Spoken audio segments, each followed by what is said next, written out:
رحیم لکڑہارا اپنی زندگی سے خوش تھا۔ وہ اتنا کما لیتے تھے کہ دونوں میاں بیوی اچھے سے زندگی گزار رہے تھے، لیکن اس کی بیوی کا لالچ ختم ہی نہیں ہوتا تھا۔ ارے میں اس چھوٹی سی زندگی میں اس طرح مر مر کے نہیں جی سکتی۔ تم زیادہ کیوں نہیں کماتے ہو؟ اگر اس کاروبار میں کچھ زیادہ منافع نہیں ہے تو کوئی اور کام کیوں نہیں ڈھونڈتے ہو؟ مجھ سے نہیں گزاری جاتی ایسی زندگی۔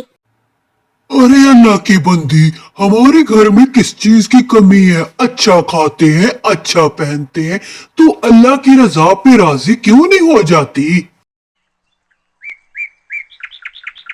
رحیم جنگل میں لکڑیاں کاٹنے ایک دن جاتا ہے۔ ارے میرا تو گرمی سے برا حال ہو رہا ہے۔ ایسا کرتا ہوں، پہلے کہیں پانی تلاش کرتا ہوں، پانی پینے کے بعد ہی اپنا کام شروع کروں گا۔ اب رحیم پانی کی تلاش میں بالٹی اٹھائے نکل کھڑا ہوا۔ جب وہ گہرے اور اندھیرے جنگل میں گیا تو اسے وہاں کنواں نظر آیا۔ رحیم نے جب کنویں میں جھانکا تو یہ بہت حیران ہوا۔ کنویں سے عجیب سا دھواں نکل رہا تھا اور اندر آگ بھی نہیں تھی۔ اسے یہ کنواں بہت عجیب لگا، مگر وقت نہیں تھا۔ اس نے پانی کی تلاش کو چھوڑا اور دوبارہ آ کر اپنے کام میں مصروف ہو گیا اور لکڑیاں کاٹنے لگا۔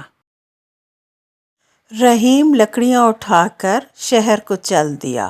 اسے وہ جادوئی کنواں یاد ہی نہ رہا۔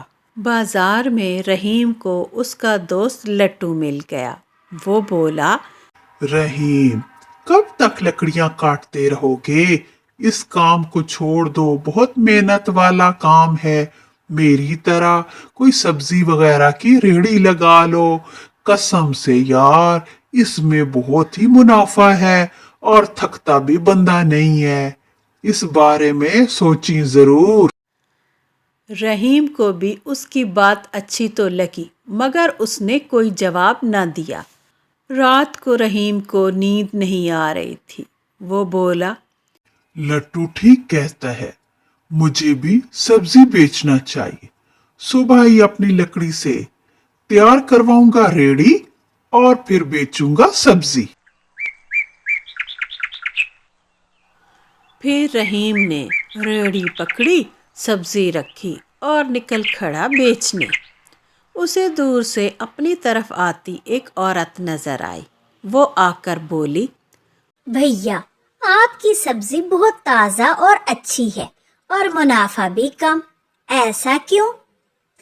بہن میری، میں کم منافع اس لیے رکھتا ہوں کہ مجھے پیسے کا لالچ نہیں ہے۔ میں لوگوں کے ساتھ زیادتی نہیں کرتا۔ اب ہر شام رحیم کی ریڑھی گھر واپس خالی ہی آتی اور ان کے دن بدلنے لگے۔ ان کے پاس کافی پیسہ آ چکا تھا، مگر رحیم کی بیوی کا لالچ ختم ہونے کا نام ہی نہیں لیتا تھا۔ وہ رات بھر جاگتی اور پیسہ کمانے کے بارے میں سوچتی رہتی۔ عید کے دن خالہ شریفہ بھی زیبو کے پاس آ گئی لڈو کھانے۔ لڈو کھانے کے بعد وہ زیبو کے پاس چارپائی پر بیٹھی اور بولی، ارے زیبو، تجھے کچھ پتا ہے؟ میں نے سنا ہے کہ جو ہمارے جاگیردار صاحب تھے نا، ان کے امیری کا راز یہ ہے کہ انہوں نے کوئی کنواں ڈھونڈ لیا تھا جنگل میں، اور اس کنویں میں انہوں نے ایک سکہ ڈالا اور کہا اور سکے دو، اور پھر کہتے ہیں کہ اس کنویں نے انہیں اتنے سکے دیے کہ وہ امیر ہو گئے۔ ہائے، مجھے وہ کنواں مل جاتا تو میں بھی امیر ہو جاتی۔ ہائے خالہ شریفہ، تو کتنی ذہین ہے، لڈو بھی کھا لیے اور زیبو کی عید بھی خراب کر دی۔ اب زیبو سارا دن اس کنویں کے بارے میں سوچتی رہے گی، لالچی کہیں کی نہیں تو۔ جیسے ہی رحیم گھر میں داخل ہوتا ہے، اس کی بیوی بولی،